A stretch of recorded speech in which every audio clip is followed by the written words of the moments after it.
प्रिय मित्रों, भगवान श्री कृष्ण का जीवन अनेक अद्भुत घटनाओं और शिक्षाओं से भरा हुआ है। उनकी हर कथा हमें जीवन जीने की नई दिशा और प्रेरणा देती है। यह कथा भगवान श्री कृष्ण के जीवन की एक ऐसी अनसुनी घटना पर आधारित है जो हमारे जीवन में बदलाव लाने का सामर्थ्य रखती है। चलिए देर ना करते हुए कथा की शुरुआत करते हैं।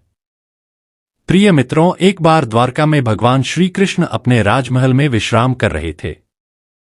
तभी वहां नारद मुनि आए।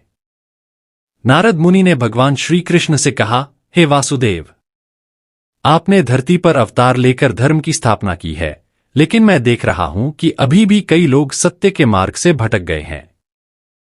क्या आप उनके लिए कुछ कर सकते हैं? श्री कृष्ण मुस्कुराए और बोले, हे नारद, मानव अपने कर्मों का फल भोगता है, लेकिन फिर भी मैं एक बार फिर उन तक संदेश पहुंचाने का प्रयास करूंगा। यह कहकर उन्होंने अपनी योगमाया शक्ति को आदेश दिया कि वह उनके एक भक्त के घर जन्म ले और यह सुनिश्चित करे कि वहां एक ऐसी घटना घटे जो लोगों को सत्य और धर्म का मार्ग दिखाए। प्रिय मित्रों, श्री कृष्ण की माया ने खोज शुरू की और वह एक छोटे से गांव में पहुंची। उस गांव में एक गरीब ब्राह्मण परिवार रहता था। उस परिवार में एक साधु और उनकी पत्नी अपनी बेटी के साथ रहते थे। ब्राह्मण बहुत ही सत्यवादी और धर्मपरायण थे। वे हमेशा भगवान की भक्ति में लीन रहते थे। ब्राह्मण की बेटी का नाम सुधा था। सुधा बचपन से ही भगवान श्री कृष्ण की अनन्य भक्त थी। वह दिन रात उनकी पूजा करती और भजन गाती थी। गांव के लोग उसकी भक्ति देखकर हैरान थे, लेकिन परिवार की आर्थिक स्थिति बहुत खराब थी। फिर भी सुधा ने कभी अपने भगवान से कुछ नहीं मांगा। वह केवल यह कहती, हे माधव, मुझे आपके चरणों का प्रेम चाहिए और कुछ नहीं। एक दिन भगवान श्री कृष्ण ने सुधा की भक्ति की परीक्षा लेने का निश्चय किया। वे एक साधारण साधु के रूप में सुधा के घर पहुंचे। उन्होंने कहा, हे बेटी, मैं एक यात्री हूं और इस गांव में आया हूं। क्या तुम मुझे भोजन दे सकती हो?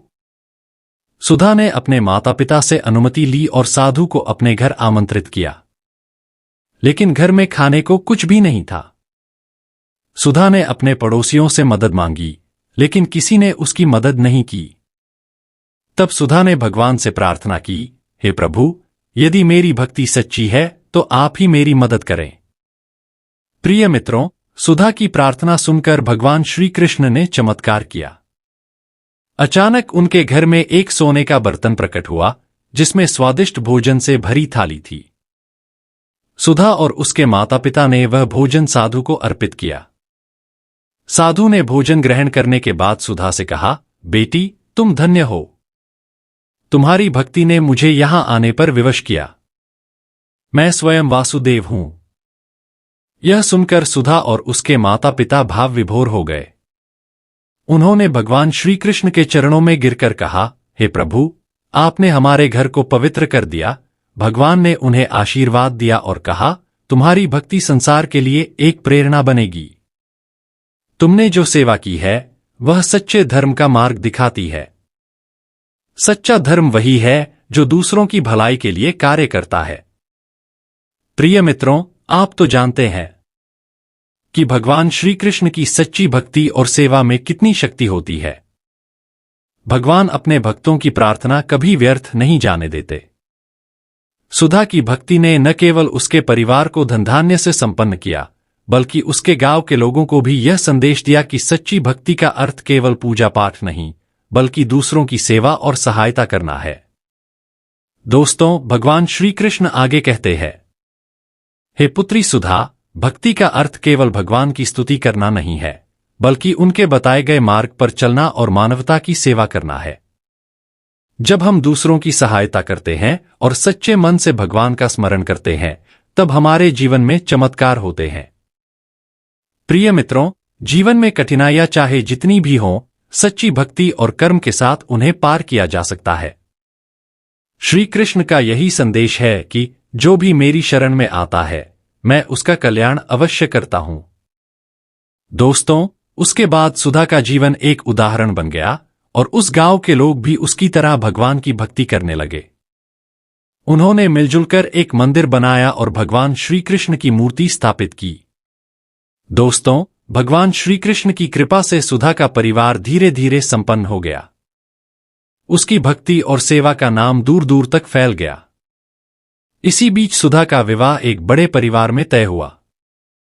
उसके पिता ने अपनी सामर्थ्य के अनुसार शादी का आयोजन किया। सुधा का पति अशोक दिखने में तो सुशील और समझदार था, लेकिन स्वभाव से अहंकारी और क्रोधी था। शादी के बाद सुधा का ससुराल का जीवन कठिनाइयों से भर गया। अशोक के परिवार में लोग रूढ़िवादी थे और बहू को केवल घर के कामों तक सीमित रखने की सोच रखते थे। प्रिय मित्रों, सुधा का जीवन कुछ महीनों तक सामान्य रहा, लेकिन समय बीतने के साथ उसकी सास और पति का व्यवहार बदलने लगा। शादी के 1 साल बाद भी जब सुधा को संतान नहीं हुई, तो परिवार ने उसे ताने मारने शुरू कर दिए। विशेष रूप से उसकी सास को केवल पोते की चाह थी। अशोक और उसकी सास का व्यवहार धीरे धीरे कठोर होता गया। सुधा को मानसिक और शारीरिक रूप से प्रताड़ित किया जाने लगा। हर दिन उसे बेटे को जन्म देने का दबाव झेलना पड़ता। सास कहती, इस घर में बहू तभी मान्य है जब वह वारिस दे। अगर तुमसे यह नहीं हो सकता तो हमारा बेटा दूसरी शादी करेगा। प्रिय मित्रों, सुधा हर रात भगवान श्री कृष्ण से प्रार्थना करती, हे माधव, मुझे इस कठिन परीक्षा से बाहर निकालो। मैं क्या गलत कर रही हूं? क्या मेरी भक्ति कमजोर है? सुधा को हर दिन अपमान और अत्याचार सहना पड़ता। वह सुबह जल्दी उठकर सारा काम करती, फिर भी उसकी सास और पति को संतोष नहीं होता। कभी कभी उसकी सास उसे बिना कारण के मारने लगती और कहती, तुम हमारे घर की बदकिस्मती हो। तुम्हारी वजह से हमारा वंश खत्म हो जाएगा। दोस्तों, अशोक भी अपनी मां के कहने में आकर सुधा पर हाथ उठाने लगा। सुधा की भक्ति और सहनशीलता उसे इस कठिन समय में सहारा देती रही। वह सोचती, यह सब भगवान की इच्छा है। हो सकता है कि वह मुझे किसी बड़े उद्देश्य के लिए तैयार कर रहे हों। एक रात जब सुधा अपमान और दर्द सहने के बाद थककर सो गई, उसे भगवान श्री कृष्ण का स्वप्न आया। उन्होंने सुधा से कहा, हे पुत्री, हर परीक्षा का अंत होता है।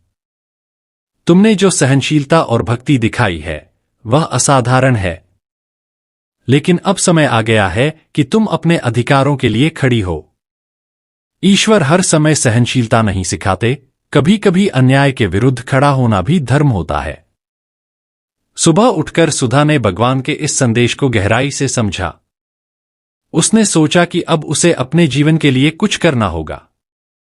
प्रिय मित्रों, सुधा ने अपने पुराने गांव में अपने पिता से मिलने का फैसला किया। उसने अपने पिता को अपनी स्थिति के बारे में बताया। उसके पिता ने कहा, बेटी, भगवान ने तुम्हें बहुत सहनशील बनाया है, लेकिन अब तुम्हें अपनी शक्ति पहचानी होगी। सुधा ने अपने गांव में एक छोटी सी पाठशाला खोलने का निश्चय किया, जहां वह बच्चों को पढ़ाने लगी। धीरे धीरे गांव के लोग उसकी बुद्धिमानी और ज्ञान से प्रभावित होने लगे। पाठशाला से सुधा को कुछ आय होने लगी, जिससे वह आत्मनिर्भर बन गई। जब अशोक और उसकी सास को पता चला कि सुधा अपने गांव में रहकर काम कर रही है, तो वे भड़क गए। अशोक ने गांव आकर सुधा को अपमानित किया और कहा, तुम मेरी पत्नी होकर घर से बाहर काम करोगी? यह हमारी इज्जत के खिलाफ है। लेकिन इस बार सुधा ने चुप रहने की बजाय दृढ़ता से जवाब दिया। उसने कहा, पति और परिवार का सम्मान करना मेरा धर्म है, लेकिन अपमान और अत्याचार सहना मेरा कर्तव्य नहीं। भगवान श्री कृष्ण ने मुझे अन्याय के खिलाफ खड़े होने का साहस दिया है। गांव के लोग सुधा के समर्थन में आ गए। उन्होंने अशोक और उसकी सास को समझाया कि सुधा के कार्य से समाज को लाभ हो रहा है और उसका अपमान करना गलत है। सुधा की भक्ति और साहस देखकर भगवान श्री कृष्ण ने एक और चमत्कार किया। एक दिन सुधा को अचानक कुछ अस्वस्थता महसूस हुई। जब वह डॉक्टर के पास गई तो पता चला कि वह मां बनने वाली है। यह सुनकर सुधा की खुशी का ठिकाना नहीं रहा।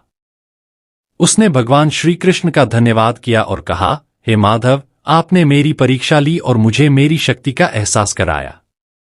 अब मैं अपने बच्चे को भी आपकी तरह साहसी और धर्मनिष्ठ बनाऊंगी। प्रिय मित्रों, जब यह खबर सुधा के ससुराल पहुंची तो अशोक और उसकी सास को अपनी गलती का एहसास हुआ। वे सुधा के पास आकर माफी मांगने लगे। सुधा ने उनके प्रति कोई क्रोध नहीं दिखाया और कहा, भगवान श्री कृष्ण ने मुझे सिखाया है कि क्षमा करना सबसे बड़ा धर्म है। लेकिन आपको यह समझना होगा कि हर स्त्री को उसका सम्मान और अधिकार मिलना चाहिए। सुधा ने अपनी पाठशाला को और बड़ा किया और अन्य महिलाओं को भी आत्मनिर्भर बनने की शिक्षा दी। उसने समाज में महिलाओं के अधिकारों के लिए एक आंदोलन शुरू किया। गांव के लोग उसकी शिक्षाओं को मानने लगे और बेटियों को भी बराबरी का अधिकार देने लगे। सुधा का जीवन एक प्रेरणा बन गया। उसने दिखाया कि भक्ति केवल भगवान की पूजा तक सीमित नहीं है, बल्कि अन्याय के खिलाफ खड़े होकर सत्य और धर्म के मार्ग पर चलना भी भक्ति का हिस्सा है। प्रिय मित्रों, भगवान श्री कृष्ण की यह कथा हमें यह सिखाती है कि कठिन परिस्थितियां हमें तोड़ने के लिए नहीं, बल्कि हमारी ताकत को दिखाने के लिए आती हैं। सुधा की कहानी हर उस व्यक्ति के लिए प्रेरणा है जो जीवन में अत्याचार और कठिनाइयों का सामना कर रहा है। भगवान श्री कृष्ण ने हमें यह सिखाया है कि जब हम धर्म और सत्य के मार्ग पर चलते हैं तो हमारी जीत निश्चित होती है। सुधा की भक्ति, साहस और सहनशीलता का यह संदेश हर युग में प्रासंगिक रहेगा। यह कथा हमें अपने अधिकारों के लिए खड़े होने और दूसरों को प्रेरित करने की शक्ति प्रदान करती है। दोस्तों, वीडियो पसंद आने पर वीडियो को लाइक, शेयर जरूर करें। धन्यवाद।